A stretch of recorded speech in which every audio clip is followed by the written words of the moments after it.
DNA fingerprinting या DNA test आप आपने सुना होगा, या फिर डीएनए प्रोफाइलिंग, आप कुछ भी कह सकते हैं इनमें से।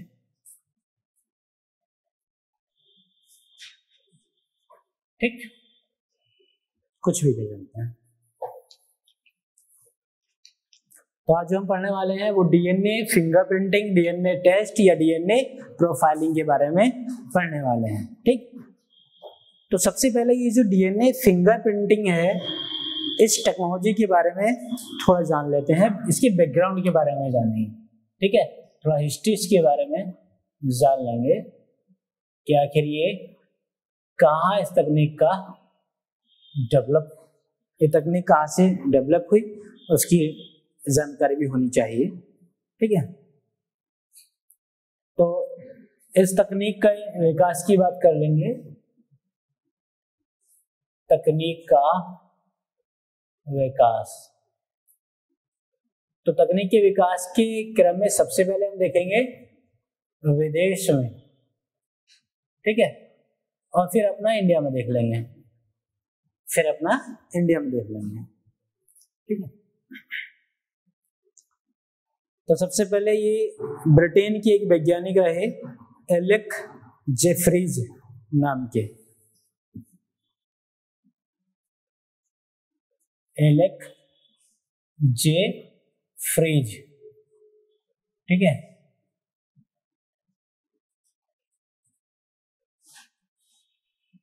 ब्रिटेन के वैज्ञानिक रहे एलेक जेफरीज। इन्होंने जो है ये डीएनए फिंगरप्रिंटिंग टेक्नोलॉजी है, इसका विकास किया। ये ब्रिटेन के वैज्ञानिक रहे। वर्ष 1985 में इसका विकास हुआ।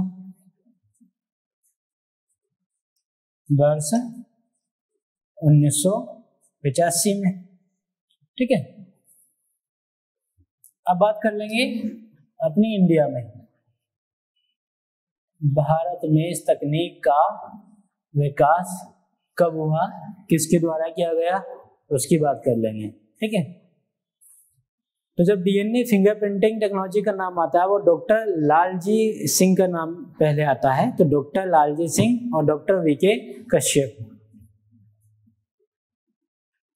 डॉक्टर लालजी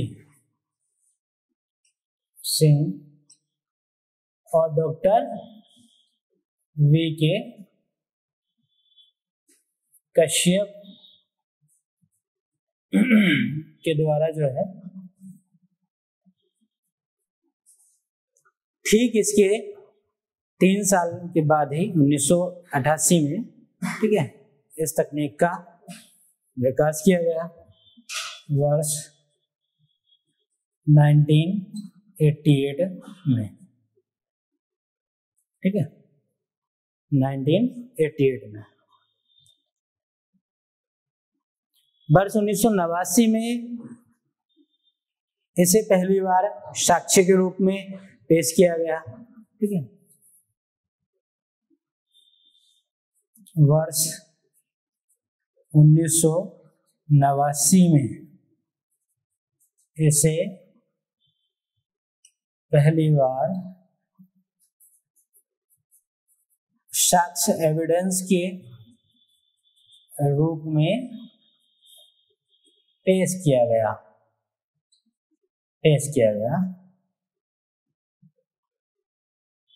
और भारतीय कानून की अगर बात करें तो भारतीय कानून इसे कानूनी साक्ष्य के रूप में मान्यता भी देता है।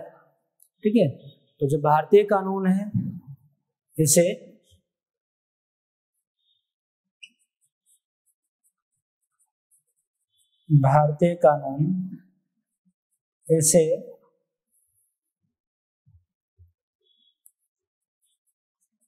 कानूनी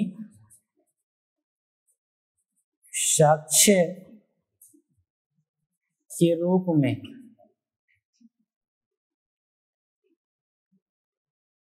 मान्यता भी देता है। आपने देखा होगा कि डीएनए टेस्ट होते हैं, कोई अगर अपराध का मामला हो या किसी की पहचान का मामला हो, ठीक है, तो उसमें आप देखोगे डीएनए टेस्ट जो है वो कराया जाता है और इसको पूरी मान्यता है भारतीय कानून के अनुसार। ठीक, तो ये थोड़ा सा इसका बैकग्राउंड था। ठीक, तो एक बार समझने की कोशिश करेंगे।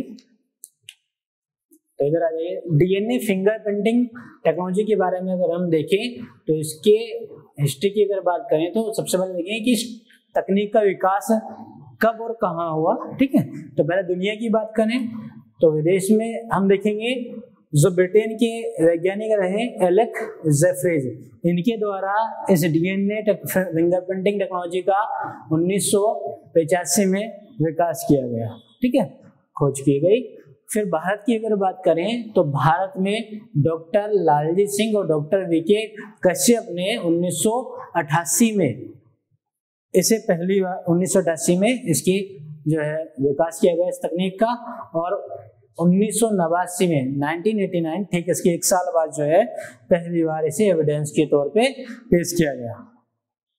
पहली बार इसे कब पेश किया गया एविडेंस के तौर पे? 1989 में। ठीक है, और भारतीय कानून के अगर बात करें तो भारतीय कानून के मुताबिक भी ये जो डीएनए फिंगरप्रिंटिंग टेक्नोलॉजी है वो कानूनी साक्ष्य के रूप में उसको मान्यता दी गई है कि ये जो है हाँ वैलिड है, माना जाएगा, जो भी इसके रिजल्ट निकल के आएंगे उसको मान्यता दी जाएगी। ठीक है, तो सबसे पहले हमने क्या है इसका बैकग्राउंड समझ लिया, हिस्ट्री को जान लिया। ठीक है, अब देख लेते हैं कि आखिर ये जो डीएनए टेस्ट है, डीएनए फिंगरप्रिंटिंग है टेक्नोलॉजी है, तो आखिर ये है क्या, इसके बारे में जान लेते हैं। ठीक, तो दूसरा पॉइंट रहेगा हमारा ये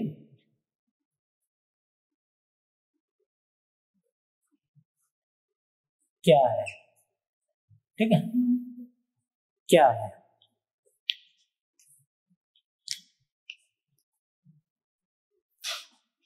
तो दोस्तों ये जो तकनीक है इसके द्वारा आनुवांशिक स्तर पे, ठीक है, जेनेटिक लेवल पे हम किसी व्यक्ति के पहचान को सुनिश्चित करने की तकनीक है। ठीक है, पहचान को सुनिश्चित करते हैं।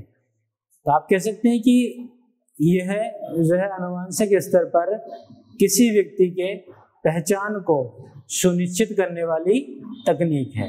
ठीक है, ये क्या है?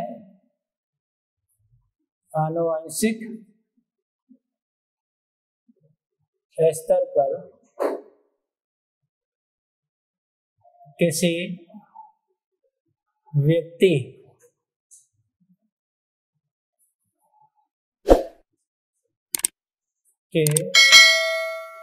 के पहचान को सुनिश्चित करने वाली तकनीक है।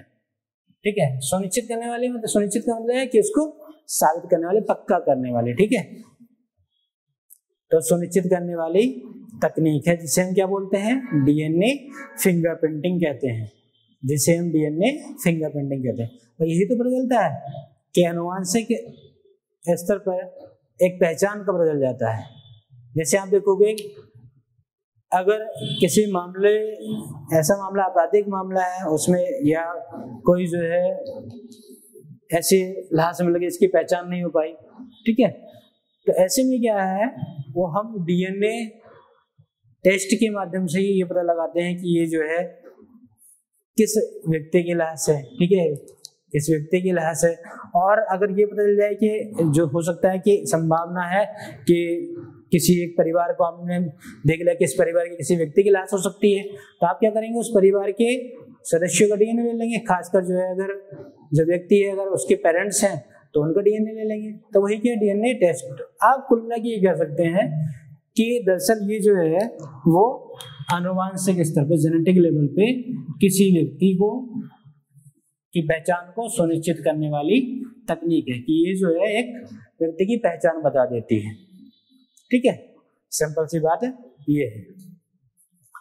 अब बात ये आती है फिर इसका आधार क्या होगा, किस आधार पे ये जो है पहचान बताती है, ये भी तो पता होना चाहिए ना।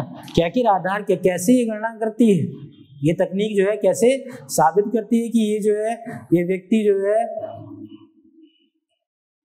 वहां का है, मतलब मान लीजिए कि जैसे पहचान करनी है तो ये कैसे पता चलेगा कि ये बच्चा जो है इन्हीं माँ बाप का है या यही माँ बाप जो है उस बच्चे के हैं। ठीक है, तो आखिर वो क्या क्या आधार हैं उन आधारों को देख लेंगे। ठीक, तो ये हिस्ट्री क्या है ये जान लिया, अब आधार देखते हैं आखिर क्या क्या आधार है।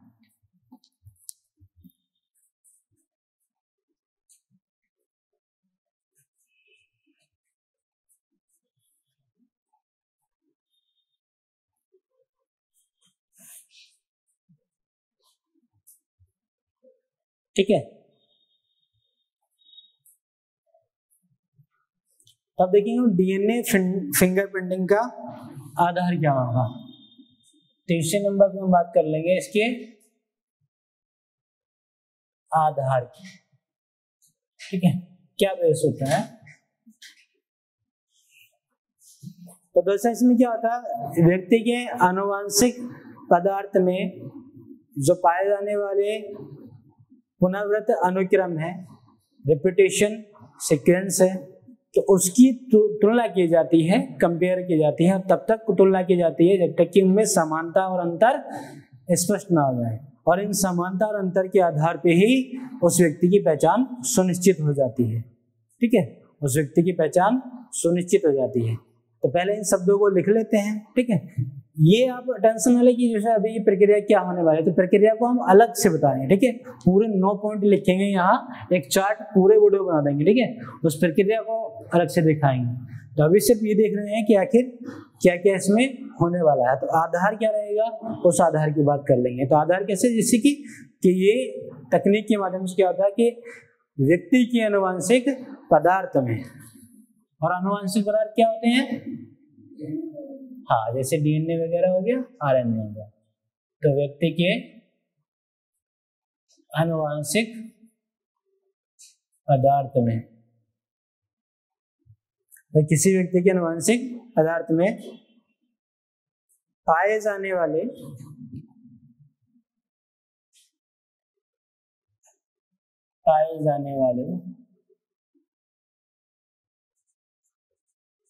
पुनरावृत्ति अनुक्रम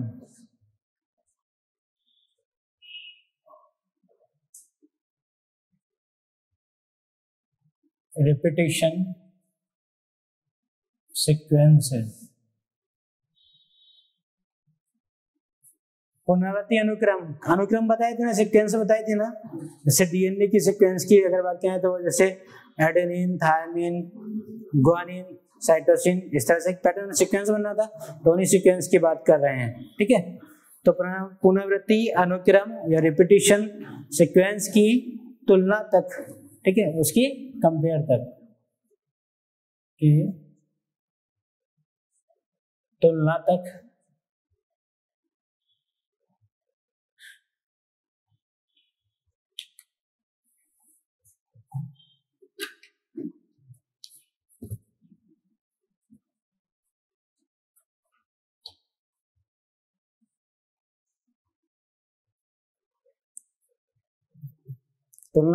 वो समानता और अंतर के आधार पर किसके आधार पर, समानता एवं अंतर के आधार पर, समानता और अंतर के आधार पर उस व्यक्ति की पहचान सुनिश्चित करना है।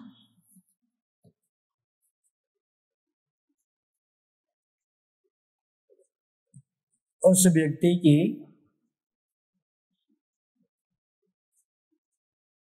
पहचान सुनिश्चित करना है। जैसे जो लिखा है इसको समझ लेंगे एक बार। ठीक है, जैसे कई ऐसे मामले हुए उसमें कुछ लोग मुखर जाते हैं कि मान लिया कि एक व्यक्ति का बच्चा वगैरह ये मेरा नहीं है, ठीक है। या कभी ऐसा होता है कि एक लाश मिली और दो लोग दावेदार है, वो कहता है कि हमारा बच्चा है, वो कहता है हमारा मेंबर है, ठीक है। तो ऐसे में क्या होता है, फिर डीएनए टेस्ट होता है।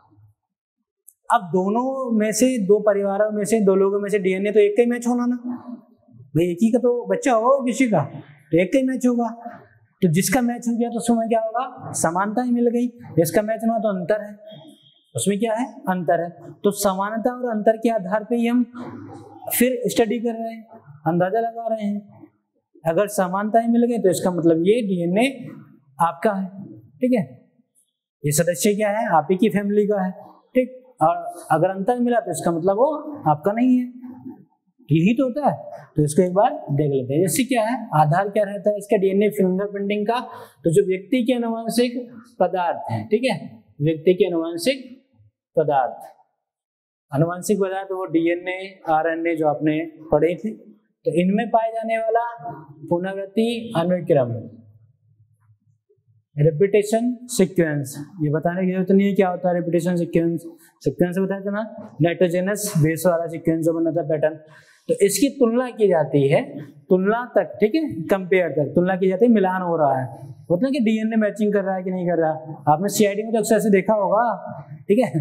तो वहीं पे ऐसे अगर समानता है और अंतर है, इनके आधारों पर ही हम अनुमान लगा लेते हैं उस व्यक्ति की पहचान का, उस व्यक्ति की पहचान का। अगर समानता है तो भाई ये जो है डीएनए मैच कर गया है, इसका मतलब है जो मरने वाला व्यक्ति है वो उस फैमिली का है, संबंधित है, ठीक है। अगर अंतर है तो इसका मतलब वो उस फैमिली का नहीं है, ठीक है। तो ये इसका एक आधार होता है डीएनए फिंगरप्रिंटिंग का, ठीक है। अब बात कर लेंगे आखिर इसकी जो प्रक्रिया है इसकी शुरुआत कैसे होती है फिर, ठीक है, शुरुआत कैसे होती है। तो बिल्कुल जीरो लेवल से हम शुरू करेंगे।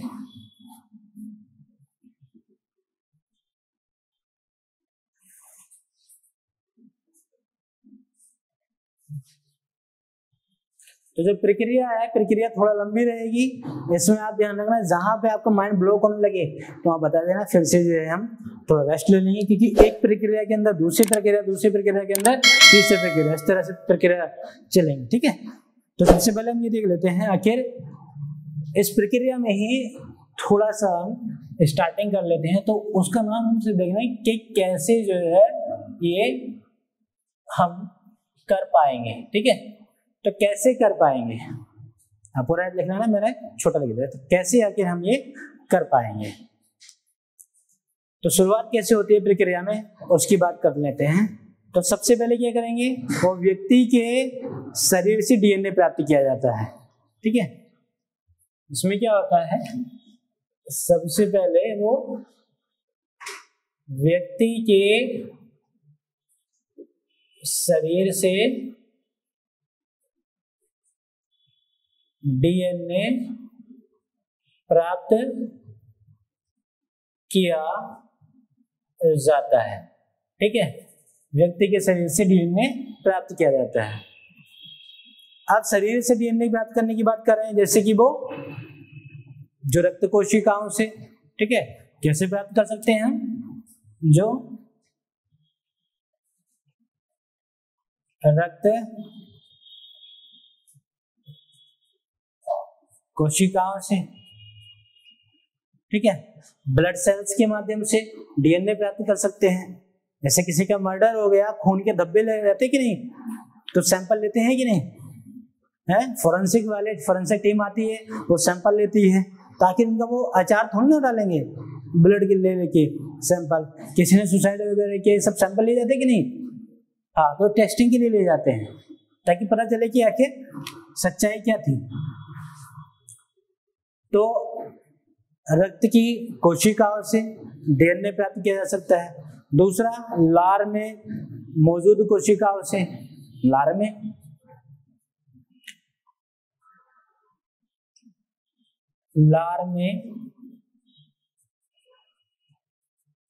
मौजूद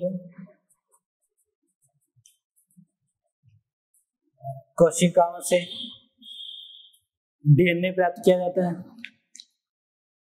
दूसरा, जड़ सहित बाल से, आपने देखा सीआईडी में अक्सर बाल ढूंढते थे, अच्छे बाल मिला गाड़ी में, किस लड़की का है ऐसा होता कि नहीं?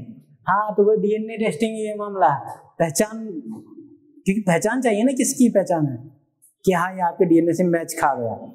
आपने देखा होगा कई बार जो है कौन है एसीबी प्रद्युमन, हाँ, तो कई बार जो है गिलास से पानी डाल दे, पानी पीजिए आप, उसको लगता पानी पिला रहे हैं, फिर कहते हैं शाबाश आपने पानी पी लिया है, तो आपकी लार जो है इस गिलास पे लग गई है और अब हम आपका डीएनए टेस्ट करेंगे। आप सच बोले कि नहीं? तो होता कि नहीं ऐसे? हाँ, तो लार से ले सकते हैं, तो जड़ सहित बाल से, जड़ सहित बाल से। जैसे कहीं रेप जैसी घटना, मर्डर जैसी घटना हुई, तो उसमें क्या होता है, दंगा तो हुआ होगा, ठीक है, फाइट तो हुई होगी, जब फाइट होगी तो भाई बाल वगैरह ये सब चीजें टूटेंगे भी, ठीक है। और ऐसा होता है कि नाखून वगैरह ये सब चीजें, खरोच वगैरह आती है कि नहीं, ये सब चीजें आएंगी, छीना झपटी होगी तो बॉडी पे जो स्क्रैच भी लगेंगे, नाखून वगैरह लगेंगे। तो आपने देखा होगा कि जो त्वचा है, त्वचा से भी पता लगाया जाता है, तो त्वचा से भी हम क्या लेते हैं, डीएनए के प्राप्त कर लेते हैं, स्किन से, त्वचा से, ठीक है, त्वचा से जो है डीएनए प्राप्त किया जाता है। और आप देखोगे शुक्राणुओं से, स्पर्म से,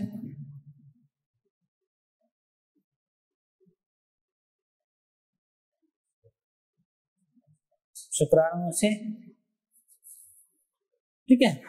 और भी जो है आप अन्य कोशिकाएं से भी इसको प्राप्त कर सकते हैं, ठीक है। और आप लिख सकते हैं और अन्य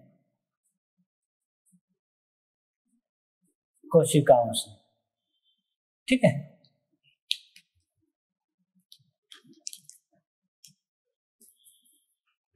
तो अब शुरुआत कर रहे हैं हम डीएनए टेस्ट की, ठीक है।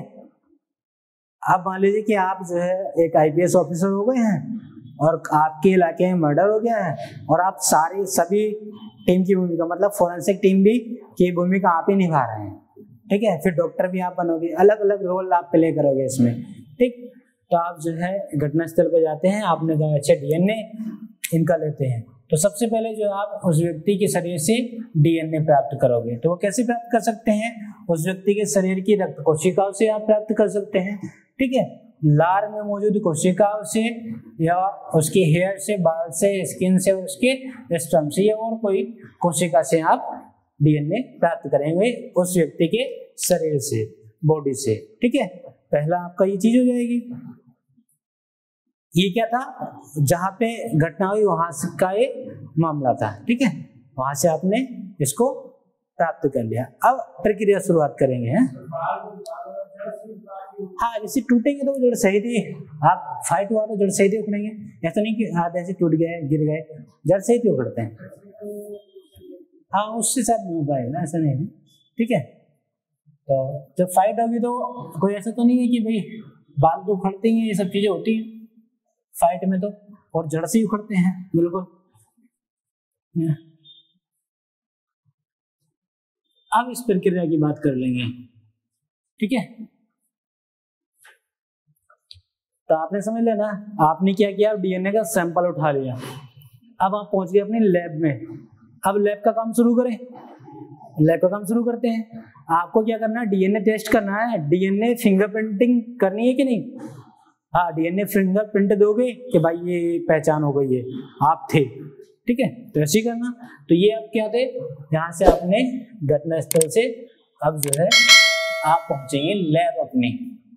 तब लैब से शुरुआत करते हैं, तो पूरा जो है इसी पे हम चार्ट बना देंगे, ठीक है। इसको मिटाऊंगा नहीं, एक पूरा चार्ट बनाएंगे। आप मुझे बस ये बता देंगे कि यहाँ तक दिख रहा है, ठीक है। तो मुझे हम बता दीजिए क्या यहाँ तक आप देख पाओगे? यहाँ तक नहीं देख पाओगे? अरे यहाँ तक, अरे ये तो गड़बड़ है फिर। यहाँ तक, यहाँ यहाँ भी नहीं दिख रहा, यहाँ नहीं दिख रहा चलो ठीक है, तो हम सोच रहे कि यहीं तक रखेंगे, कोई बात नहीं, यहाँ तक दिख रहा है तो कोई दिक्कत नहीं है। ठीक, तो आप लोग भी जो है कोशिश करना, अगर एक पेज बना लो। ठीक, और हम भी कोशिश करेंगे कि जो है एक ही बार चार्ट बना देंगे, इसी में पूरा फाइनल कर लेंगे। ठीक, डीएनए, क्योंकि लैब में आ गए तो लैब थोड़ा कायदे की बना लें तो सही रहेगा मामला। ठीक है, वरना पता चला कि गड़बड़ हो गया। तो इस तरह से कर लेते हैं। एक जो है यहाँ पे आप लाइन ड्रॉ कर लो।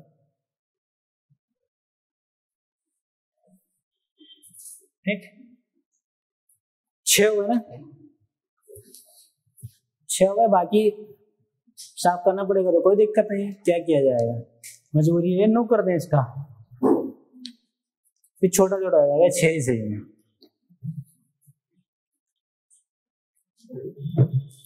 ठीक है, तो प्रक्रिया है, क्या है, प्रोसीजर है, प्रक्रिया है।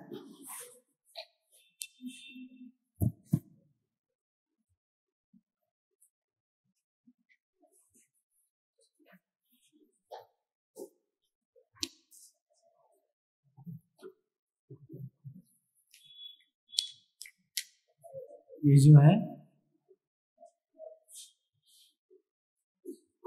प्रक्रिया है और डीएनए फिंगरप्रिंटिंग की। ठीक, जैसे आप हेडिंग डालेंगे प्रक्रिया।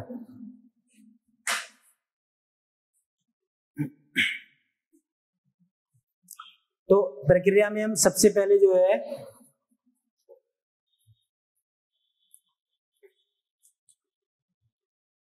स्टेप 1 को फॉलो करेंगे। ठीक है, बना लिया, बना लो, फिर एक ही बार देख लेंगे। इसको बना लो अगर बनाना चाह रहे हैं।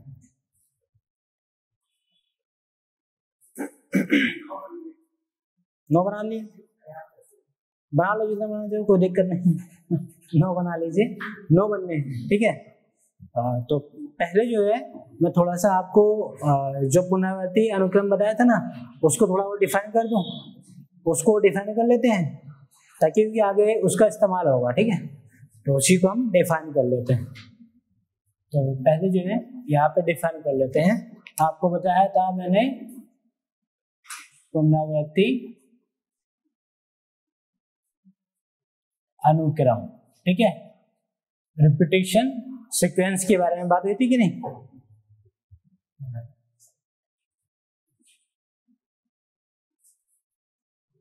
रिपीटेशन सीक्वेंस के बारे में बात हुई थी, तो इसको भी जान लेते हैं। वैसे पता है आपको कि जो है जैसे adenine, thymine, guanine, cytosine, nitrogen base का जो एक जीन का जो पैटर्न बनता है वही सीक्वेंस है। ठीक है,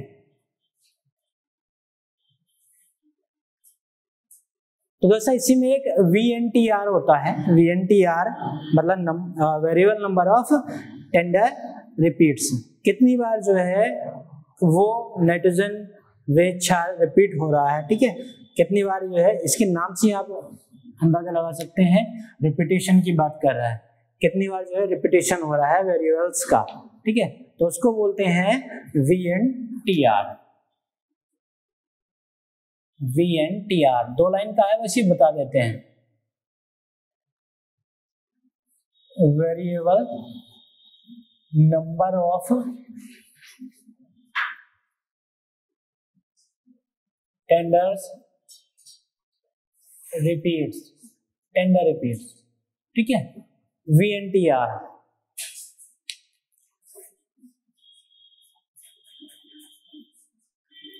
ये VNTR किसी भी 2 व्यक्तियों में समान नहीं होते हैं, एक जैसे नहीं होते हैं। ये VNTR किसी भी 2 व्यक्तियों में एक जैसे नहीं होते हैं। यह है किसी भी 2 व्यक्तियों में एक जैसे नहीं होते हैं। एक जैसे नहीं होते हैं मतलब कहने का मतलब ये कि सबके अलग अलग होंगे। ठीक है, इसी VNTR को या पुनरावर्ती अनुक्रम को हम VNTR भी कह सकते हैं, या VNTR ही क्या है, एक पुनरावर्ती अनुक्रम है। ठीक है, ये दोनों चीजें ही एक हैं, समझ ले। VNTR ही क्या है, वो रिपीटिशन सीक्वेंस है, या रिपीटिशन सीक्वेंस ही क्या है, VNTR है। ठीक है, variable number of tender repeats हो रहे हैं, जो कि किसी भी दो व्यक्तियों के एक जैसे नहीं होते हैं, अलग अलग होते हैं। ठीक है, और इसी के आधार पे हम क्या करते हैं, DNA फिंगरप्रिंट करते हैं कि नहीं, यही तो आधार है हमारा, इसी के आधार पे करते हैं ना, यही आधार बनाया था कि नहीं, यही आधार बनाया था। अब अपनी प्रक्रिया में आ जाएंगे, अब प्रक्रिया की बात कर लेते हैं। ठीक है, तो चलो यहीं से शुरुआत कर लेते हैं।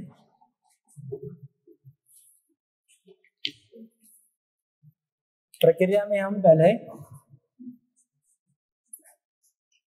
स्टेप फर्स्ट में देखेंगे। ठीक है, स्टेप फर्स्ट, ये दिख रहा है ना, स्टेप फर्स्ट लिखा दिख रहा है, तो इसको हटा देंगे, स्टेप फर्स्ट में आ जाते हैं। ठीक है, तो सबसे पहले हमने क्या किया था, हम घटनास्थल पे गए और वहां से हमने DNA को प्राप्त कर लिया, मतलब DNA की कोशिकाओं को हमने प्राप्त कर लिया था। ठीक है, तो जो प्राप्त कोशिकाएं हैं उससे हमने DNA को अलग कर दिया। स्टेप फर्स्ट में हम कहाँ गए, अपने लैब में आ गए। ठीक है, लेबोरेटरी में आ गए। ठीक, तो स्टेप फर्स्ट में हम क्या करेंगे, जो प्राप्त कोशिकाएं थी उन कोशिकाओं से DNA को अलग कर लेते हैं। ठीक है, सबसे पहले स्टेप में हमने क्या किया, वो DNA को अलग कर लिया। पहला स्टेप हमारा यहीं पे समाप्त हो जाता है। ठीक, अब बात करते हैं हम स्टेप 2 की। स्टेप 2 में आ जाएंगे। ठीक, हाँ, अब वहां से हम कोशिका लेके आए ना, वहां से तो हम क्या लेके आए थे, घटनास्थल से ब्लड सैंपल लेके आए थे। ठीक है, और लार वगैरह जो चीज मिला हमें वही ले आए। ठीक है, बाल वगैरह मिले वो ले आए। अब उससे तो हम लैब में आएंगे ना, लैब में आएंगे तो DNA अलग करेंगे ना उससे, क्योंकि हमें DNA फिंगरप्रिंटिंग के लिए DNA का ही तो फिंगरप्रिंट चाहिए ना, DNA का तो प्रिंट चाहिए ना। तो जो कोशिकाएं हैं, अब हम अपनी लैब में आए, उन कोशिकाओं से हमने क्या किया, DNA को अलग कर लिया। पहला ये स्टेप हमारा है। ठीक, अब दूसरा स्टेप करेंगे। अब दूसरे स्टेप में अगर हम ये देखें कि ऐसा हुआ कि मर्डर को या रेप को, जो भी घटना है, उसको काफी लंबा समय हो गया, तो ऐसे में हम देखोगे कि कहीं ऐसा तो नहीं है कि जो DNA है, DNA की मात्रा कम है। तो अगर DNA की मात्रा कम है तो उस मात्रा को बढ़ाया जा सकता है, DNA की मात्रा को बढ़ाया जा सकता है। जैसे हमें क्या चाहिए भाई, ये नाइट्रोजन क्षार होते हैं। ठीक है, नाइट्रोजन बेस होते हैं, शॉर्ट में लिख रहा हूं NB। हमें क्या चाहिए, AgCT, यही तो चाहिए। ठीक है, एक पैटर्न बन जाए, बाकी तो DNA पूरा बन जाएगा ना, यही खुद ही बना लेंगे। एक ही चीज तो, यही तो चाहिए हमें, 4 नाइट्रोजन बेस तो चाहिए, सिर्फ 4 नाइट्रोजन बेस चाहिए सिर्फ हमें। एक DNA बन जाएगा, या तुम हजारों पूरी एक संरचना बना लीजिए, उससे कोई दिक्कत नहीं है। तो मान लीजिए हमें लग रहा है कि जो DNA है उसकी मात्रा कम है, और कम मात्रा है तो उससे हम बेहतर रिजल्ट नहीं दे पाएंगे। तो हमें क्या करना है, सेकंड स्टेप में अगर DNA की मात्रा अत्यंत कम है तो उस मात्रा को बढ़ाना है। ठीक है, तो सेकंड स्टेप में हम मात्रा को बढ़ाएंगे। देखिए कैसे बढ़ाते हैं। तो अगर DNA की मात्रा अत्यंत कम है तब ये इस्तेमाल होगा, अगर DNA की मात्रा अत्यंत कम है। ठीक है, तो तब इस सिचुएशन में हम क्या करेंगे, तो इसी जो है PCR पॉलीमरेज चेन रिएक्शन से, PCR पीसीआर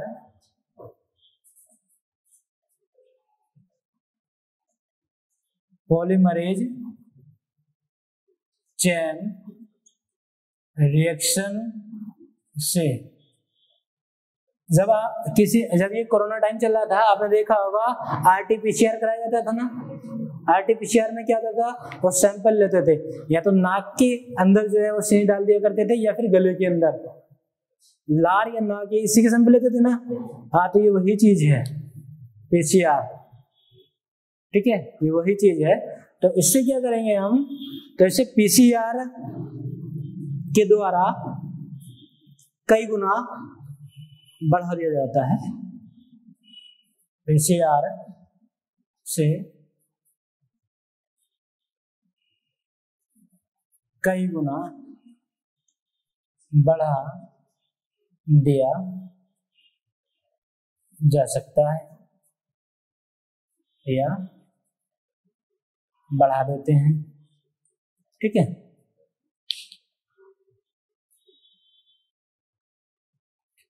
तो अगर डीएनए की मात्रा कम है, बल्कि अत्यंत कम है, तो पीसीआर के माध्यम से इसको कई गुना बढ़ा दिया जाता है। पीसीआर मतलब पॉलीमरेज चेन रिएक्शन, ठीक है। इसको डीएनए बढ़ा कैसे दिया जाएगा, अच्छा यहाँ देख लो, फिर से बता दे रहे हैं, ठीक है, फिर से बता दे रहे हैं, ठीक है भाई। कुछ इस तरह से था ना, ठीक है, डीएनए का स्ट्रक्चर, ठीक।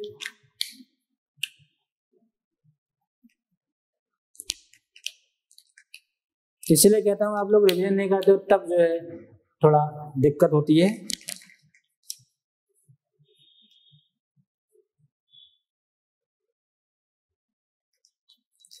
अब वो कलर फिल करूंगा फिर से, ठीक है। तो आप ही बताएंगे क्या क्या है, ठीक है। ये जो मैंने लिखे हैं क्या क्या है बताओ। A4 क्या है यहाँ, ठीक है। ये किससे बॉन्ड बनाएगा, थायमिन का कलर कैसा है, ब्लू ना, ठीक है। ये क्या है, किससे बनाएगा, साइटोसिन का कलर कैसा है, ठीक है। ये क्या है, किससे बनाएगा बॉन्ड, गुआनिन का कलर, ठीक है। थायमिन किससे, एडेनिन, एडमिन नहीं, ठीक है। हाँ, ये समझ में आया, इसी को भर देते हैं,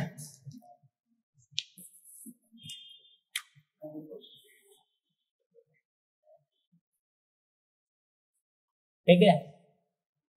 कुछ इसी तरह से था ना,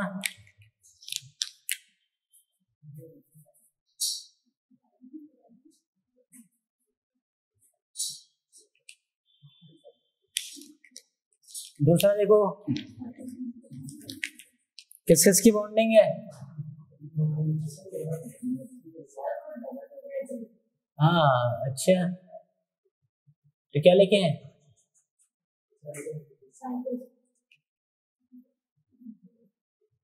सी तो लिखा था, आप लोगों ने जी पढ़ लिया इसको, ठीक है।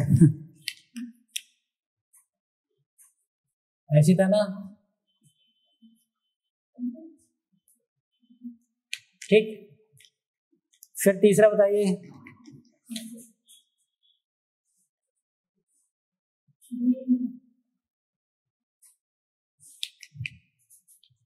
रेड वाला ना, गुआनिन,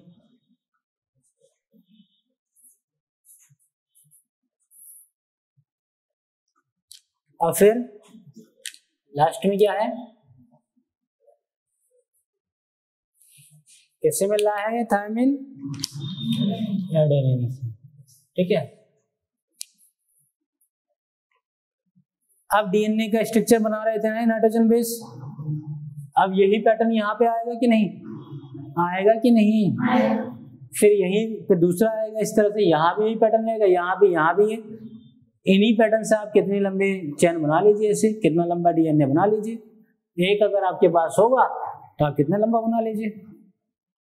यही तो कर रहे हैं यहाँ भी, यही कर रहे हैं हम। अगर हमें लग रहा है कि डीएनए की स्ट्रक्चर जो है डीएनए कम लग रहा है, अत्यंत कम है, तो हम उसको बढ़ा सकते हैं। हमें सिर्फ क्या चाहिए, यही तो चाहिए हमें, सिर्फ जीन तो होंगे ना उसके अंदर। यही पैटर्न क्या है, यही पैटर्न तो जीन है, ये बताया था ना। यही पैटर्न क्या है, एक विशिष्ट लक्षण का अनुक्रम जो है वही तो जीन है, यही जीन है। हमें जीन चाहिए सिर्फ, कितना ही बड़ा बना लें। उस रिएक्शन के माध्यम से, उस अभिक्रिया के माध्यम से आप डीएनए को बढ़ा सकते हैं, डीएनए की संख्या को बढ़ा सकते हैं। ठीक है, तो ये तो बढ़ जाएगा ना, कितना ही बढ़ा लो, कोई दिक्कत होगी ना इसमें। ठीक, अच्छा ये आपको पता था कि नहीं, पहले पता था, फिर आप रिवीजन नहीं करेंगे, रिवीजन मत कीजिए, कोई दिक्कत नहीं है। ये इससे क्या होता है, थोड़ा डिले हो जाता है मामला, बाकी कोई दिक्कत नहीं है। तो अब यहाँ आ जाइए, ठीक है। सेकंड स्टेप में अगर हमें लगा जब जरूरत है तब, ठीक है, जब जरूरत है, हमें लग रहा है कि डीएनए की मात्रा क्या है, अत्यंत कम है, तो तब हम ये सेकंड स्टेप फॉलो करेंगे। ठीक है, वो पीसीआर के माध्यम से इस डीएनए की मात्रा को कई गुना बढ़ा दिया जाता है। ठीक है, अब स्टेप थर्ड में आ जाए, तो स्टेप थर्ड हम यहीं पे लिख लेंगे, जगह कम है तो थोड़ा यहीं पे हम लिख लेंगे। ठीक है, स्टेप थर्ड में आ जाइए, स्टेप वाइज बता देंगे। ठीक है, तो अब क्या हुआ, डीएनए की मात्रा बढ़ गई, तो डीएनए की इस मात्रा पे हम एंजाइम्स को डालेंगे। किसको डालेंगे, एंजाइम्स को। एंजाइम्स होता है वो रेस्ट्रिक्शन एंडोन्यूक्लियस एंजाइम्स बोला जाता है उसको। ठीक है, तो REE। तो थर्ड स्टेप में इस मात्रा पर हम क्या करेंगे, REE। ठीक है, REE इसका चाहे आप फुल फॉर्म में लिख सकते हैं, restriction and nucleus enzymes. Restriction and nucleus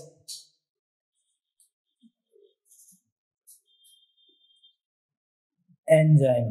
ठीक है, छोटा छोटा लिख रहा हूं क्योंकि एक बार में पूरा, अगर हम लोग पूरा इसको कवर कर लेंगे तो बेहतर ही होगा, फिर एक बार में इसको समझ भी लेंगे। अगर थोड़ा थोड़ा करते, इसको आधा आधा स्टेप लिखते, तो फिर मामला गड़बड़ हो जाता है, फिर आप पहला वाला भूल जाते हैं, फिर आगे दिक्कत होती है। ठीक है, तो इसलिए मैं छोटा छोटा भी लिख रहा हूँ।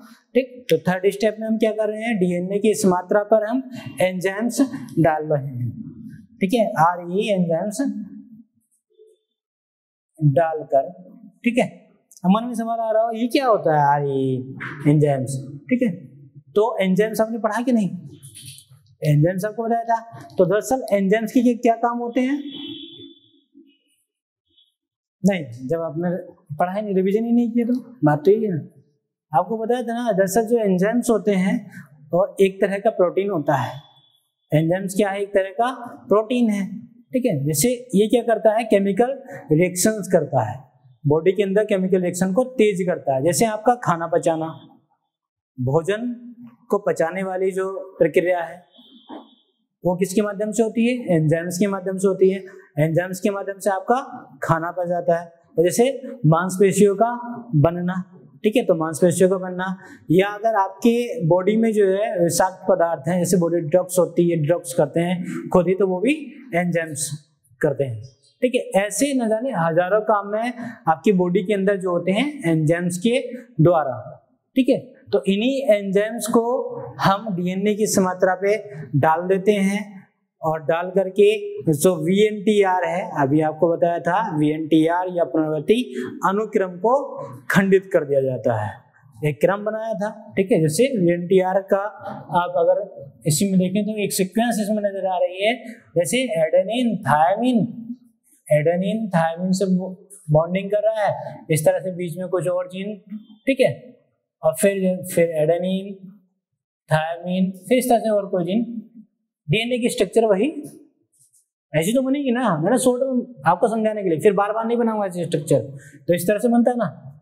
तो अब हमने क्या किया, जो डीएनए की मात्रा थी उस पे हमने क्या रेस्ट्रिक्शन एंडोन्यूक्लियस एंजाइम्स डाल दिया, ठीक है। इसको डाल करके ये जो VNTR है ना, ये सीक्वेंस VNTR ही तो है, इस VNTR को क्या कर दिया, खंडित कर दिया, इसके टुकड़े टुकड़े कर दिए। पहले हमने क्या किया, डीएनए की रिएक्शन अगर मात्रा कम थी तो तब हमने उसको बढ़ाया था, ठीक है, और जब बढ़ी हुई मात्रा हो गई अब उसको हमने क्या कर दिया, खंडित कर दिया। अब उसको क्या किया हमने, खंडित कर दिया। तो तीसरे स्टेप में क्या कर रहे हैं हम, VNTR को खंडित कर दे रहे हैं एंजाइम से डालकर। VNTR या पुनरावृत्ति अनुक्रम को खंडित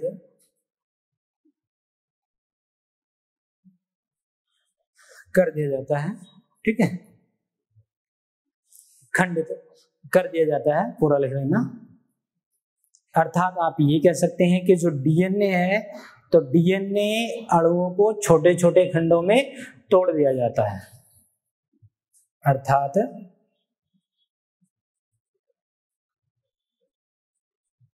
डीएनए अणुओं को छोटे छोटे खंडों में तोड़ दिया जाता है, तोड़ दिया जाता है। और ये काम कौन करते हैं, एंजाइम्स करते हैं। जैसे आप क्या करते हैं, जैसे रोटी तो खाते हैं, रोटी चावल दाल ये सब चीज रहती, तो आप देखो पूरा निवाला खाओगे, उसको चबा के भी खाओगे, फिर भी क्या है, वो एक बड़ा खाद्य पदार्थ तो रहेगा ही, ठीक है। उसको क्या है, एंजाइम धीरे धीरे धीरे धीरे उसको आपको उस खाद्य पदार्थ को खा के फिर वो भाई प्रोटीन ही होते हैं, आपको क्या देंगे, एनर्जी देंगे, ऊर्जा देते हैं, ठीक है, तो इसको पचा देते हैं। ठीक उसी तरह से क्या करते हैं, उसको खंडित कर देते हैं। तो ये एंजाइम्स जो है रेस्ट्रिक्शन एंडोन्यूक्लियस एंजाइम्स इस मात्रा पे डाल दिया जाता है डीएनए की, और जो VNTR है उसको खंडित कर देता है। अर्थात आप ये कह सकते हैं कि जो डीएनए की मॉलिक्यूल्स हैं, अणु हैं, उनको छोटे छोटे खंडों में तोड़ दिया जाता है। ये स्टेप 3 है हमारा, ठीक है। अब बात कर लेंगे स्टेप 4 में। स्टेप 4 में हम क्या करेंगे, उसको देख लेते हैं। तो स्टेप 4 यहां लिख लेते हैं, ठीक है, स्टेप 4, ठीक।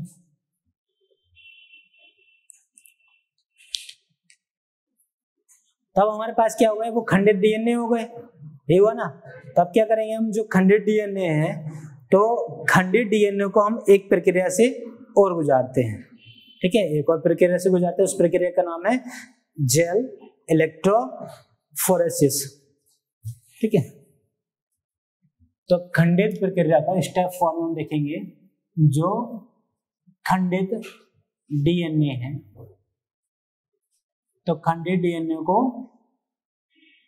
एक प्रक्रिया से और गुजारेंगे, जेल इलेक्ट्रोफोरेसिस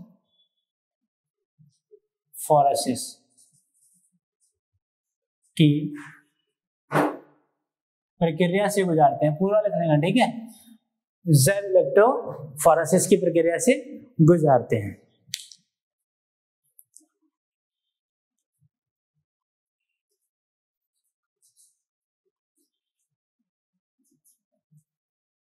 जेल इलेक्ट्रोफोरेसिस की प्रक्रिया से गुजारते हैं, ठीक है। इस प्रक्रिया में क्या होता है, दरअसल ये डीएनए के जो खंड हैं उनको उनके आकार और आधार पर, उनके आकार और आधार पे अलग अलग कर देती है, ठीक है। जो एक जैसे आकार के होंगे, ठीक है, उनको अलग कर देगी, ठीक है। तो इस प्रक्रिया में क्या होता है, तो तो अलग से लिख लेंगे, मैं इसमें लिखना नहीं चाह रहा हूँ, ठीक है, मैं बोल रहा हूँ लिख लेंगे आप। इस प्रक्रिया के माध्यम से क्या होता है, यह डीएनए खंडों को, यह डीएनए खंडों को उनके आकार के आधार पर, साइज के आधार पर, आकार के आधार पर पृथक करने की तकनीक है। लिख दो फिर कम हो जाएगा, देखी जाएगी। क्या है, यह क्या है,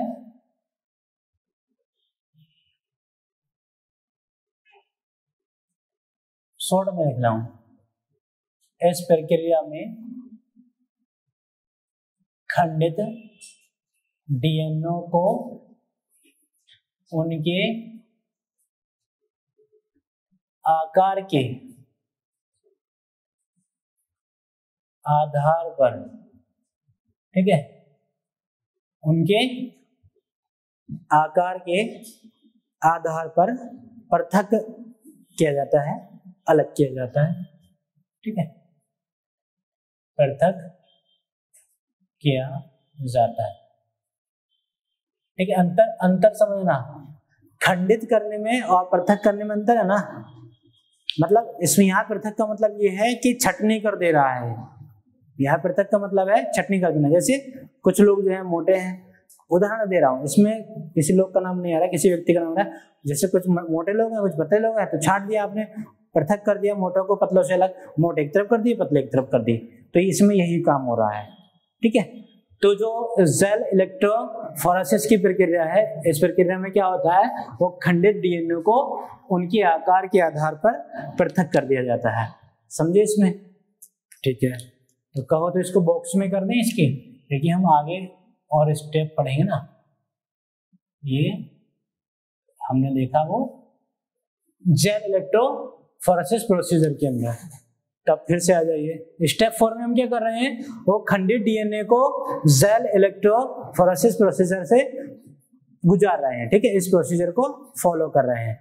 और फिर इसमें क्या होता है, जो डीएनए के मॉलिक्यूलर वेट है, डीएनए के मॉलिक्यूलर वेट और चार्ज के आधार पर इसको सीक्वेंस में कर लिया जाता है।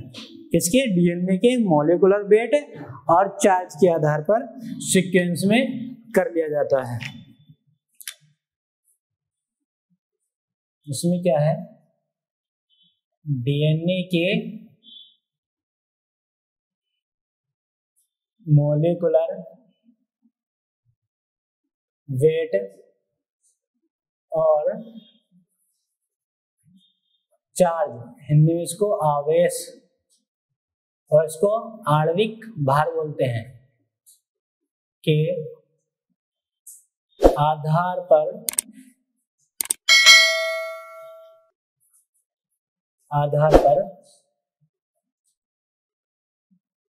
क्रमबद्ध कर लिया जाता है, क्रमबद्ध कर लिया जाता है। जो फिजिक्स के बच्चे होंगे, जो फिजिक्स आपने पढ़ा होगा, वो थोड़ा इसको समझ रहे होंगे, कोई दिक्कत नहीं। अगर नहीं समझ में तो अभी टेंशन मत लेना, अगर आप कहोगे तो इसका एक डायग्राम बना देंगे, आप कहोगे तो इसका एक डायग्राम बन जाएगा, ठीक है। जैसे चार्ज आवेश का मतलब है, कितने चार्जेस होते हैं, 2 ही होते हैं ना, प्लस और माइनस, आपने देखा होगा ना, negative charge and positive charge, ठीक है। तो डीएनए के पास जो चार्ज होता है वो कौन सा होता है, नेगेटिव होता है भाई। डीएनए का वो एसिड है, ठीक है, डाइऑक्सीराइबो न्यूक्लिक एसिड है, ठीक है, तो नेगेटिव चार्ज होता है। डीएनए क्या है, दरअसल ये नेगेटिव चार्ज रखता है। और हम क्या करते हैं, जब लैब में हमें ये पूरा प्रोसीजर करना होता है, जेल इलेक्ट्रो प्रोसीजर, तो इसमें हम एक करंट फ्लो करते हैं, करंट फ्लो करते हैं। तो जो फ्लो होता है करंट का, आप देखोगे वो पॉजिटिव टू नेगेटिव होता है, नेगेटिव टू पॉजिटिव होता है, बताए भाई, नेगेटिव से वो पॉजिटिव की ओर जाएगा, ठीक है। तो ऐसे में क्या होता है, जैसे हम करंट देंगे, इलेक्ट्रिसिटी इसमें प्रवाहित करेंगे, तो जो डीएनए की, मान लीजिए पूरा एक बॉक्स है, बना ही देते हैं, ठीक है। यहाँ पे हमने इसको बैटरी से जोड़ दिया है, ठीक है। यहाँ पे हम जो है इसको एक बैटरी से जोड़ दे रहे हैं, ठीक है। यहाँ को हम, ये प्लेट है ऐसे, इसको जोड़ दे रहे हैं। यहाँ नेगेटिव हो गया, ठीक है, और यहाँ पॉजिटिव हो गया,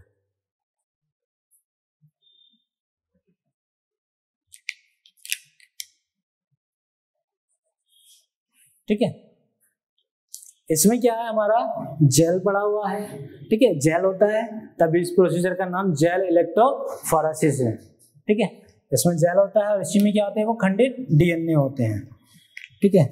और डीएनए पे हमारा क्या है, वो नेगेटिव चार्ज है। मान लीजिए ये आपके डीएनए हो गए, ठीक है, डीएनए हो गए, ठीक है, यहाँ पे है। तो जब हम इसमें करंट फ्लो करेंगे, तो जब करंट फ्लो करेंगे तो ऐसे में क्या होगा, ये नेगेटिव से पॉजिटिव की ओर भागेंगे, ठीक है, नेगेटिव से पॉजिटिव की ओर भागेंगे नहीं, तो एक सीक्वेंस बन जाएगा, सब इधर भागना शुरू हो जाएंगे, ठीक है। तो एक के बाद एक, एक के बाद एक, एक के बाद एक पैटर्न बन जाएगा, ठीक है। भाई यहाँ आप 10 लोग हो, ऐसा समझ लीजिए, यहाँ 10 लोग हो, ठीक है। जब आप यहाँ 10 लोग हो और आपको जो है एक कोई टास्क दे दिया कि आपको जो है एक काम करना है, आपको पूरा एक लेसन याद करना है, वो पढ़ के सुनाना है, ठीक है। और आपने जो है, आपको लग रहा है कि आप पढ़ाई वढ़ाई तो सब भूल गए, आप बैठे हो अपने ग्राउंड में और वहीं जो है अपना मटर गश्ती कर रहे हो। टीचर ने टास्क दे दिया कि आप पढ़ो इसको, लेसन को अभी सुनूंगा, और आप जो है खेल कूद रहे हो। किसी ने आपकी जो है शिकायत कर दी सर से कि सर ये बच्चे जो है पढ़ नहीं रहे हैं, ये तो अपना मटर गश्ती कर रहे हैं। तो सर लेके आए वो 6 फीट का बांस, अपना 6 फीट का बांस लेके आए। ये आपको पता है कि करंट लगने वाला है, और जैसे वो पास आएंगे ना, तो आप क्या करोगे, इस एरिया से इधर उधर भागोगे कि नहीं।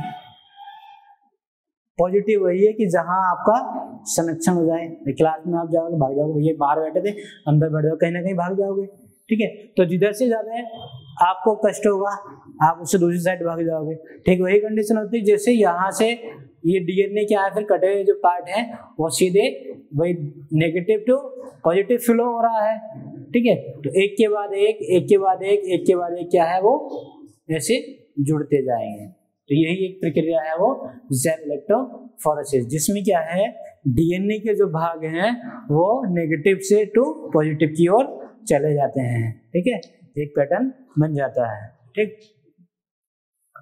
इतना गहराई में जाने की जरूरत है नहीं, क्योंकि इतना गहराई में पूछेगा नहीं, ठीक है। इसको मैं साफ कर दे रहा हूं।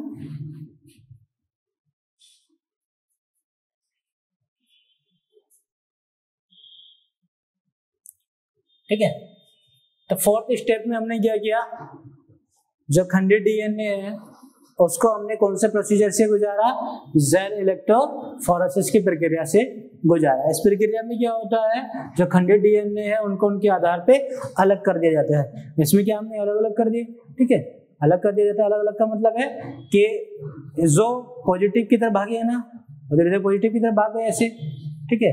तो कहने का मतलब जो है, इधर भागे पॉजिटिव की तरफ भागे, अभी आपको बताया था, पॉजिटिव की तरफ भागे, नेगेटिव से पॉजिटिव की तरफ भागे, एक पूरी प्रक्रिया हो जाएगी, एक पूरी प्रक्रिया हो गई, जब तक कि वो पॉजिटिव की तरफ नहीं आ जाते, ठीक है, पॉजिटिव चार्ज की तरफ नहीं आ जाते। तो डीएनए, अब फिर इसका आधार क्या रहेगा, तो डीएनए के जो मोलिकुलर वेट है और चार्जेस हैं उसके आधार पे इसको क्रमबद्ध कर लिया जाता है। चार्जेस अभी आपको बताया पॉजिटिव और नेगेटिव, ठीक है, और मोलिकुलर वेट के आधार पे इसको अलग कर लिया जाता है, क्रमबद्ध कर लिया जाता है, एक पैटर्न में ला दिया जाता है, ठीक है। जैसे आपको बताया कि मोटे लोग जो हैं आगे रहेंगे, फिर उससे कम पतला, उससे कम पतला, उससे कम पतला, इस तरह से क्रमबद्ध कर लिया जाता है, ठीक। अगले स्टेप में देखेंगे, स्टेप 5 में हम क्या करते हैं, ठीक है। स्टेप 5 की बात करनी है। स्टेप 5 में देखेंगे,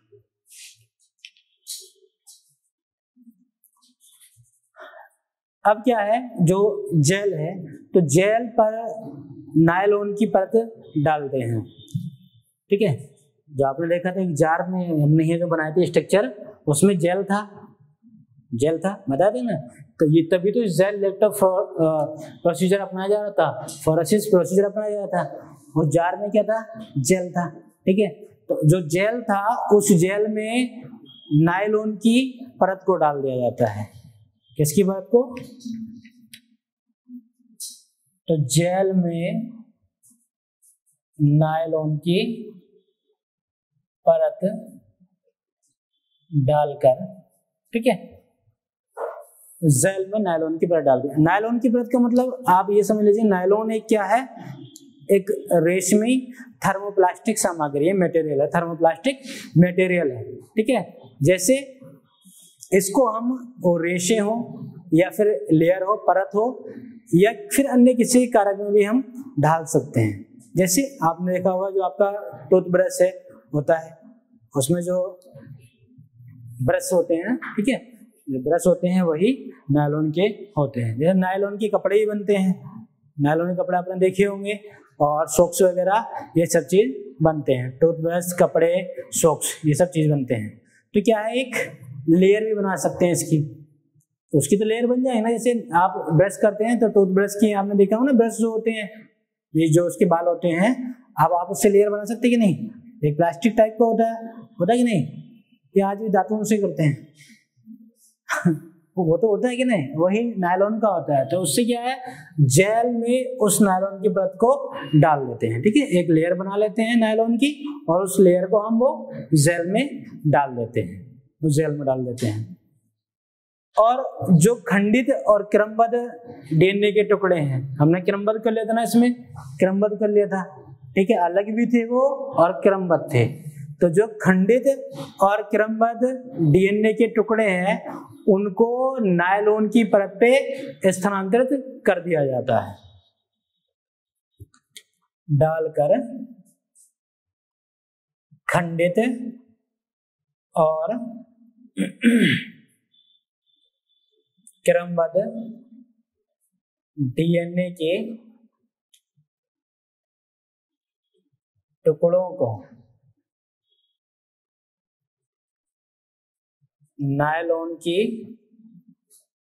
परत पर स्थानांतरित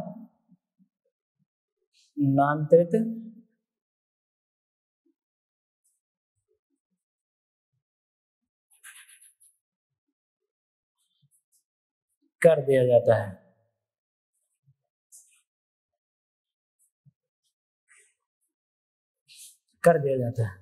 ठीक है, अब हमने क्या किया, 5वें स्टेप में जो हमारे जेल में पड़े हुए डीएनए के टुकड़े थे, खंडित और क्रमबद्ध, उन टुकड़ों को हमने एक नायलॉन की परत पे स्थानांतरित कर दिया। ठीक है, ट्रांसफर कर दिया। तब वो कहाँ गए, नायलॉन की परत पे आ गए। ठीक है, अब अगला स्टेप देखते हैं।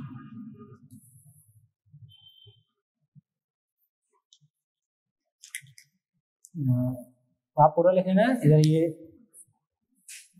यहीं पे लिख रहा हूं मैं। ठीक है, अगला स्टेप कर दिया जाता है।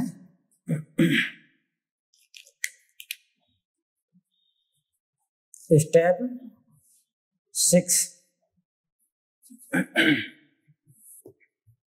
स्टेप 6 में हम क्या करेंगे, अब वो डीएनए के खंडित टुकड़े और क्रमबद्ध टुकड़े हमारे नायलॉन की परत पे आ गए थे। तो नायलॉन की परत पर, जो नायलॉन की परत है, तो नायलॉन की परत पे हम VNTR, जो कि पुनरावृत्ति अनुक्रम है, VNTR की कॉम्प्लीमेंट्री रेडियो एक्टिव के RNA रोप्स को डाला जाता है। ठीक है, कुछ लंबा मालूम नहीं हो गया, इतना लंबा नाम हो गया। ठीक है, चलो फिर से आ जाए इधर। हमारे पास क्या था, नायलॉन की परत पर आ गए थे।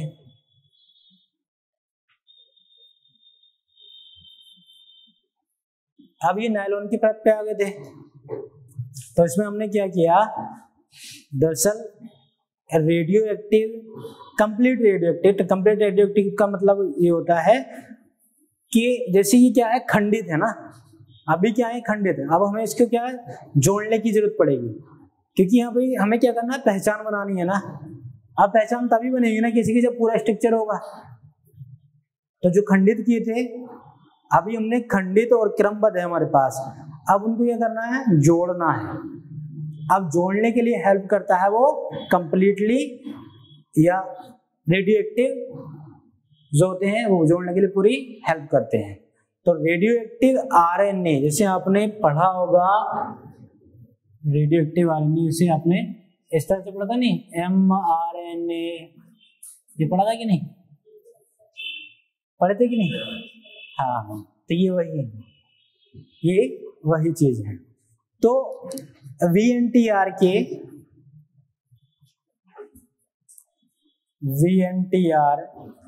के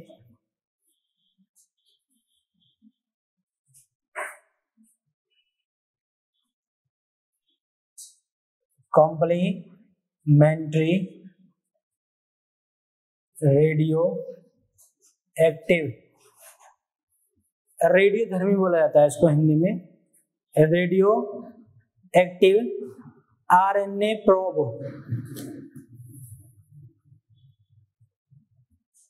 एक्टिव को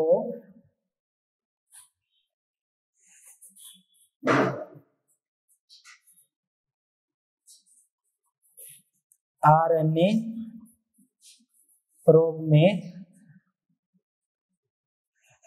डाला जाता है। आरएनए प्रोब जो अभी आपको ये बताया, आरएनए प्रोब में डाला जाता है।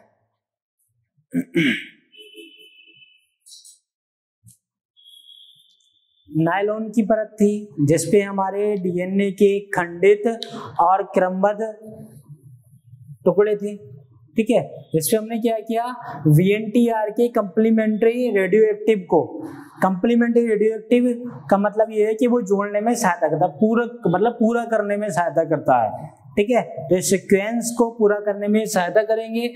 इसको हमने डाल दिया वो आरएनए प्रोब्स में, आरएनए प्रोब्स में डाल दिया। अब क्या कर रहा है, ये जोड़ेगा। और जो VNTR है, ये VNTR जो है ये सिर्फ और सिर्फ आरएनए प्रोब से जुड़ते हैं, या आरएनए प्रोब जो है सिर्फ और सिर्फ VNTR से ही जुड़ता है।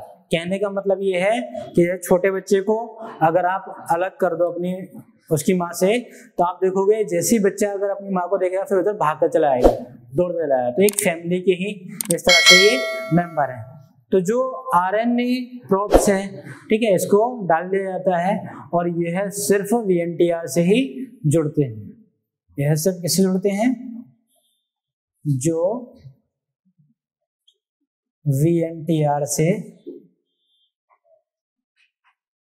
ही जुड़ते हैं, ठीक है, जो सिर्फ VNTR से ही जुड़ते हैं। थोड़ा मामला जो है VNTR, ये आपको पता ही है, ऐसे इस तरह से थोड़ा मामला ओवरलोड होने वाला है आप लोगों को, मुझे लग रहा है चेहरा देख के। कोई बात नहीं, एक स्टेप और बचा है, फिर उसके बाद जो है इतना तो आप लोग मेहनती हुई कि एक स्टेप और जो है समझ लोगे, फिर उसके बाद जो इसको आराम से एक बार समझने की कोशिश करेंगे, ठीक है।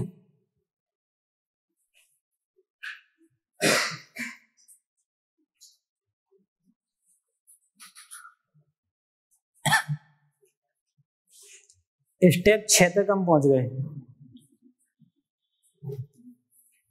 अगला स्टेप देख लेंगे।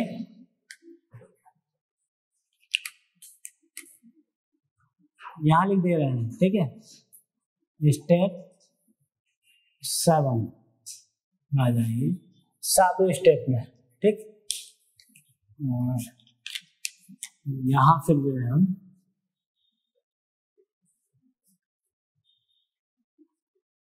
एक स्टेप यहां रख लेंगे, फाइनल रिजल्ट, ठीक।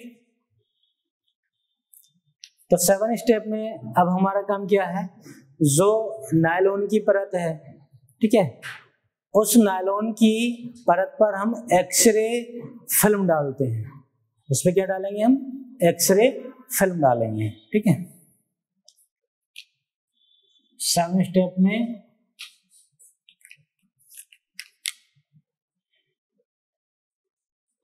नायलॉन की परत पर, ठीक है, नायलॉन की परत पर एक्सरे फिल्म डालते हैं। हाँ, एक्सरे फिल्म डालकर। एक्सरे कभी करवाए हो कि नहीं? हाँ, तो एक्सरे करवाए हो? हाँ, जो मिलता है वही एक्सरे फिल्म होती है।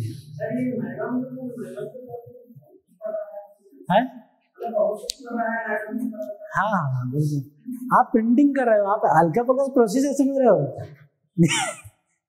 देखिए, जब प्रिंटिंग होती है ना, तो जब मशीन होती है ना, वो भी गर्म हो जाती है। आप फोटोकॉपी की मशीन देख लो, सिंपल प्रिंटर होता है, वो भी गर्म हो जाता है। ये तो आप डीएनए प्रिंटिंग कर रहे हो, ठीक है। तो ऐसा नहीं कि आसानी से हो जाएगी, वो होने वाला, आप चिंता ना करें, लास्ट स्टेप है, ठीक है। भेजा फिर ऐसा हो गया, आप लोग आराम करने चाह रहे हैं, 2-3 मिनट का मौन धारण। अरे आप, मुझे पता है आप किस क्षेत्र से हो, आप पक्के मजबूत हो। आज आपके बारे में जो अखबार में निकली थी वो खबर सच्ची है ना, कि यहाँ के बच्चे जो बड़े मेहनती हैं।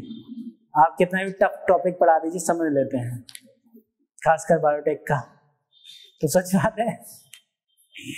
हाँ, तो लास्ट स्टेप है, ठीक है, एक स्टेप और, फिर उसके बाद एक लंबी सांस लेंगे। इसलिए मैंने साफ नहीं किए, एक भी मैंने स्टेप साफ नहीं किया, मिस नहीं किया।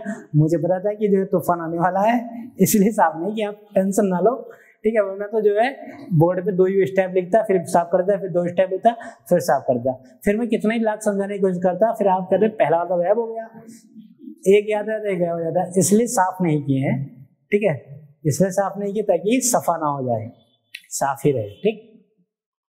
तो स्टेप 7 में हम कर रहे हैं, जो नायलॉन की परत है उस पर हम फिर एक्सरे फिल्म डाल दे रहे हैं, ठीक है। और एक्सरे फिल्म पर हम क्या करते हैं, वो रेडियोएक्टिव रेडिएशन के द्वारा, ठीक है, एक प्रकाश छोड़ जाता है रेडिएशन के द्वारा, विकिरण के द्वारा, ठीक है, डालकर फिर क्या करते हैं हम,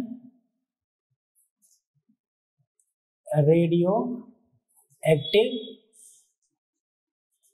रेडिएशन के द्वारा, हिंदी में इसको रेडियोधर्मी विकिरण बोलते हैं, रेडियो एक्टिव रेडिएशन के द्वारा VNTR के निशान प्राप्त किए जाते हैं, ठीक है। किसके निशान प्राप्त कर लेंगे हम? VNTR के, ठीक है, VNTR के निशान प्राप्त कर लिए जाते हैं, ठीक है। भाई ये VNTR ही था ना, क्योंकि VNTR से जुड़ रहे थे, जोड़ने का काम करा था ना ये RNA प्रोब्स, VNTR से जुड़ गया, अब एक सीक्वेंस बना दिया इसका मतलब, और वही हमें VNTR तो नोट करना है, VNTR ही तो नोट करना है, वही तो DNA है। और बस क्या किया हमने, VNTR के निशान प्राप्त कर लिए, और बस मजा आ गए। जब VNTR के निशान हमने प्राप्त किए, इस प्रक्रिया को बोलते हैं ऑटो रेडियोग्राफी, ARG। इस प्रक्रिया को बोलते हैं, इस प्रक्रिया को ऑटो रेडियोग्राफी,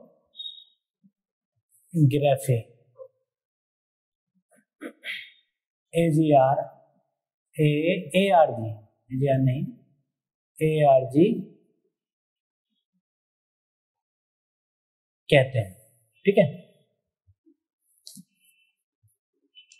ऑटो रेडियोग्राफी कहते हैं, ठीक है। अब फाइनली यहाँ जाइए, रिजल्ट, इसके बाद जो हमने निशान प्राप्त किए VNTR के, तो अब यहाँ देख लेंगे हम स्टेप, लास्ट स्टेप हमारा रहेगा ठीक है। तो लास्ट स्टेप में हम रिजल्ट देखेंगे अपना, फिर क्या, ठीक है, रिजल्ट, ठीक है।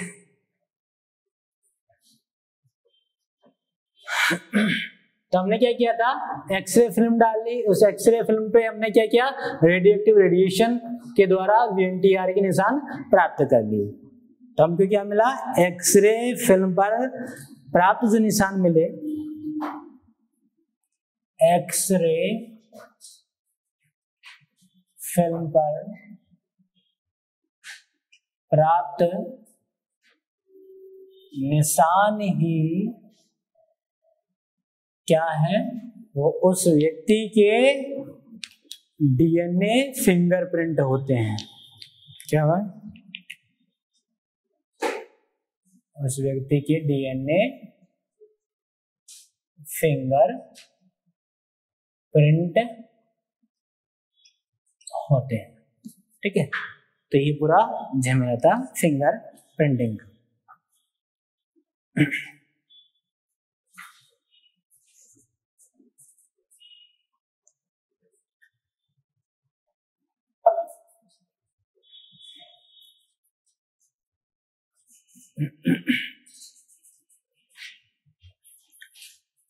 तो ठीक है, अब इस प्रक्रिया को समझेंगे, आप लोग लिख लीजिए और इस प्रक्रिया को जो है हम समझने की कोशिश करेंगे आखिर ये क्या झमेला था। तो शुरू करें, ठीक है, शुरू करते हैं। अब यहाँ देख लीजिए, तो सबसे पहले आप कहाँ गए थे, घटनास्थल पे गए थे। घटनास्थल से आपने वो सैंपल उठाए थे, ठीक है, जैसे ब्लड सैंपल, कोशिकाओं के सैंपल, क्योंकि आपको क्या चाहिए था, DNA चाहिए था, ठीक। अब वहां से आप लैब में आ गए थे। तो लैब में हमने स्टेप फर्स्ट किया, जो हमने कोशिकाएं प्राप्त की थी उनसे हमने प्राप्त कोशिकाओं से क्या किया था, DNA को अलग कर लिया था। प्राप्त कोशिकाओं से जो अपने सेल्स प्राप्त किए थे उनसे DNA को अलग कर लिया था। ये हमारा पहला स्टेप था। दूसरा स्टेप हमने क्या किया था, फिर अगर हमें लगा कि DNA की मात्रा कम है तो हमने फिर वो PCR के माध्यम से उस DNA की मात्रा को बढ़ा दिया था, ठीक है, उस DNA की मात्रा को बढ़ा दिया था। और जो बढ़ी हुई मात्रा थी, इसी मात्रा पे हमने फिर क्या किया, एक एंजाइम था जिसको बोला जाता है रेस्ट्रिक्शन एंडोन्यूक्लियस एंजाइम, इसको डाल दिया गया था। इसका काम ये था कि ये जो है, जो DNA है उसको खंडित कर देता है, उसको खंडित किया। इसने क्या किया, जो एक पैटर्न बनता है जिसको बोला जाता है VNTR पुनरावर्ती अनुक्रम, इसको खंडित कर दिया। अर्थात आप कह सकते हैं कि जो DNA के अणु थे उसको छोटे छोटे खंडों में इसने तोड़ दिया, ठीक है। ये थर्ड स्टेप में था। फोर्थ स्टेप में हमने जो किया था, फिर वो जो खंडित DNA था उसको हमने क्या किया था, एक जार में कह लीजिए आप, एक जार में हमने जेल डाला और जेल इलेक्ट्रोफोरेसिस की प्रक्रिया से गुजारा। इस प्रक्रिया में क्या होता है कि जो खंडित DNA है उनको उनके आकार के आधार पे अलग कर दिया जाता है, ठीक है। उदाहरण देखिए, मैंने बताया था, जैसे उदाहरण से आप समझिए कि मोटे लोग एक तरफ चले जाइए और पतले लोग एक तरफ, ठीक है, अलग कर दिया जाता है। तो खंडित DNA थे, तो इस प्रक्रिया में उनको अलग कर दिया, ठीक है। कहने का मतलब ये है कि जो DNA के मोलिकुलर वेट थे और उसके जो चार्ज थे, आवेश थे, उसी के आधार पे हमने फिर उसको एक सीक्वेंस में कर लिया, क्रमबद्ध कर लिया, क्योंकि हमें क्या चाहिए, पूरा एक स्ट्रक्चर चाहिए ना फाइनली, ठीक है। हमने क्या किया, उसको क्रमबद्ध कर लिया, ठीक है। अब अगले स्टेप में हम आते हैं, जो जेल था, तो जेल में हमने उस जेल में एक नायलॉन की परत डाली। क्यों, क्योंकि हमें क्या चाहिए, प्रिंट चाहिए। प्रिंट ही कागज पे तो निकलने वाला नहीं है, कागज अगर जेल में डालोगे तो बेकार हो जाएगा, ठीक है। तो हमें जरूरत पड़ी वो नायलॉन की परत की। तो नायलॉन की परत को हमने उस जेल में डाल दिया और जो हमारे खंडित और क्रमबद्ध DNA के टुकड़े थे उसको हमने इस परत पे ले लिया, उसको इस परत पे ले लिया, स्थानांतरित कर दिया नायलॉन की परत पे, वो अब नायलॉन की परत पे आ गए, ठीक है। तो अब हमने अगले स्टेप में, छठे स्टेप में क्या किया, उस नायलॉन की परत पे हमने कॉम्प्लीमेंट्री रेडियोएक्टिव की प्रक्रिया को अपनाया। इसमें क्या था कि जो अभी क्या थे हमारे पास, खंडित थे ना, खंडित थे, अलग अलग थे, ठीक है, बट क्रमबद्ध थे। अब इसमें क्या है, हमें खंडितों को जोड़ना है, जो अलग अलग थे उनको जोड़ना है, क्योंकि हमें एक स्ट्रक्चर पूरी बनानी है। तभी तो पहचानोगे ना कि हाँ ये डीएनए इसका है, मैच खा गया। ठीक है, तो जो अब ये कॉम्प्लीमेंट्री रेडियोएक्टिव क्या होता है, इसको जोड़ देता है, किसको, आरएनए प्रोब्स में डाल देता है। फिर इसको हमने क्या किया, आरएनए प्रोब्स में डाला, और आरएनए प्रोब्स ही जो है वो वीएनटीआर से ही जुड़ते हैं, और किससे नहीं जुड़ेंगे, वीएनटीआर से जुड़ेंगे। वीएनटीआर का मतलब आप जानते हो, जैसे एडेनिन, थायमिन, गुआनिन, साइटोसिन, इस तरह जुड़ रहे हैं। ठीक है, तो ये नायलॉन की परत पे ही हो रही है प्रक्रिया अब। ठीक है, हाँ, आरएनए प्रोब्स जो हैं वो अलग से डाल रहे हैं। ठीक है, हाँ, ताकि ये जुड़ जाए, और इसकी जुड़ने में ये तो जुड़ते ही हैं, आरएनए प्रोब्स जुड़ते हैं। ठीक है, आरएनए प्रोब्स ये वीएनटीआर से जुड़ते ही हैं। इसको सहायता कौन करते हैं, वो कॉम्प्लीमेंट्री रेडियोएक्टिव करते हैं, पूरक रेडियोधर्मी, पूरक का मतलब पूरा करने वाला, ये कॉम्प्लीमेंट्री रेडियोएक्टिव इनको जोड़ने का काम करते हैं। ठीक है, तो अब क्या हुआ, वीएनटीआर हमारे आरएनए प्रोब से जुड़ गए। ठीक है, तो ये क्या हुआ, एक स्ट्रक्चर तैयार हो गई है हमारी डीएनए की। अब हम 7वें स्टेप में आ जाएंगे, तो जो हमारी नायलॉन की परत थी, क्योंकि नायलॉन की परत पे हो रहा था ना काम, अब तो नायलॉन की जो परत थी उस पे हमने क्या किया, एक्सरे फिल्म डाल दी, क्योंकि नायलॉन की परत पे काम नहीं चलेगा। ठीक है, एक्सरे फिल्म डाल दी, जो कि आप एक्सरे कराते, वो एक जो फिल्म होती है जिसपे एक्सरे आता है छपके, वही, तो एक्सरे फिल्म डाल दी। अब उसको हमने क्या किया, रेडियोएक्टिव रेडिएशन डाले। ठीक है, जैसे आपने कभी एक्सरे कराया उस पर लाइट डलती है कि नहीं, ऐसे लाइट डलती है, मुझे कहते भाई हम, अगर आपने कुछ पहन रखा हो चैन में, वो सब निकाल दीजिए। ठीक उसी तरह से क्या है, वो रेडियोएक्टिव रेडिएशन डाला। ठीक है, रेडियोएक्टिव रेडिएशन से क्या हुआ, जो हमारे ये वीएनटीआर थे ना, तो वीएनटीआर के निशान उस पे छप गए।